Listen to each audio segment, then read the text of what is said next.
పిల్లల ఆత్మహత్య అందరికీ బాధాకరమైన.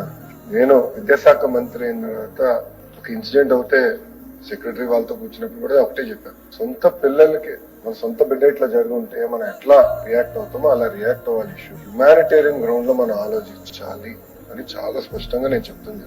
2016లో 6 చనిపోయారు అధ్యక్ష, మళ్ళీ 2019లో 4 చనిపోయారు, 2021లో 7 చనిపోయారు, 2022లో 12 మంది చనిపోయారు అధ్యక్ష, మళ్ళీ 23లో 17 మంది, 24 వచ్చి మళ్ళీ 6. అంటే ప్యాటర్న్ లేదు అధ్యక్ష, పెరుగుతున్న ప్యాటర్న్ లేదు. ఎందుకంటే ఒక సిస్టమ్ లేదు, జరుగుతున్నాయి కాదని ఎవరు అనట్లేదు, ఆత్మహత్యలు జరుగుతున్నాయి. ఇది ఇంటర్మీడియట్ కి వచ్చే లక్ష్యం. టెక్నికల్ ఎడ్యుకేషన్ లో కూడా అదే ప్రాబ్లం అధ్యక్ష. టెక్నికల్ ఎడ్యుకేషన్ లో కూడా ఒక సంవత్సరం 2-3 చనిపోతున్నారు, ఒక సంవత్సరం 11 మంది చనిపోయారు, ఒక సంవత్సరం 1 చనిపోయారు. ప్యాటర్న్ అనేది లేదు. ఇంకో పక్కన యూనివర్సిటీలో కూడా ఆత్మహత్యలు జరిగినాయి. ఓపెన్ గా మాట్లాడుతున్నాం.